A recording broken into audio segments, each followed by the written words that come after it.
Eu tinha um companheiro por nome de Ferreirinha.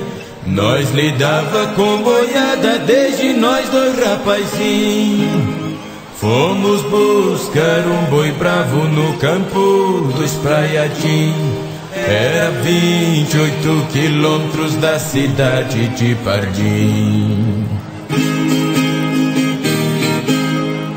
Nós chegamos no tal campo, cada um seguiu pra um lado. Ferreirinha foi num potro redomão muito cismado. Já era de tardezinha, eu já estava bem cansado. Não encontrava o Ferreirinha e nem o tal boi arribado. Naquilo avistei um potro que vinha vindo assustado. Sem arreio e sem ninguém, fui ver o que tinha se dado. Encontrei o Ferreirinha numa restinga deitado. Tinha caído do potro, andou pelo campo arrastado. Quando avistei Ferreirinha, meu coração se desfez. Eu rolei do meu cavalo com tamanha rapidez. Chamava ele por nome, chamei 2 ou 3 vezes. E notei que estava morto pela sua palidez. Pra deixar meu companheiro é coisa que eu não fazia.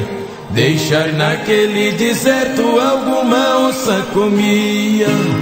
Estava ali só eu e ele, Deus em nossa companhia. Veio muitos pensamentos, só um é que resolvia. Pra levar meu companheiro, vejo quanto eu padeci. Amarrei ele pro peito e numa árvore suspendi.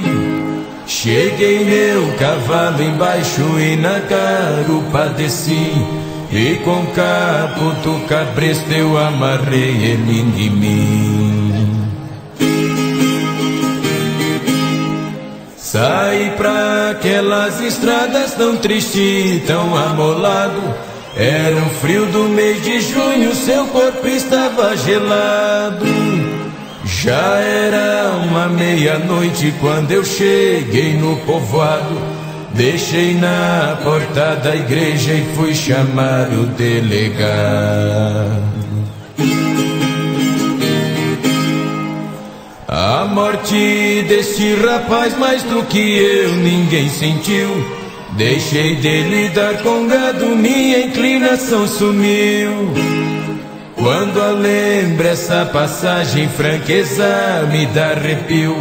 Parece que a friagem das costas ainda não saiu.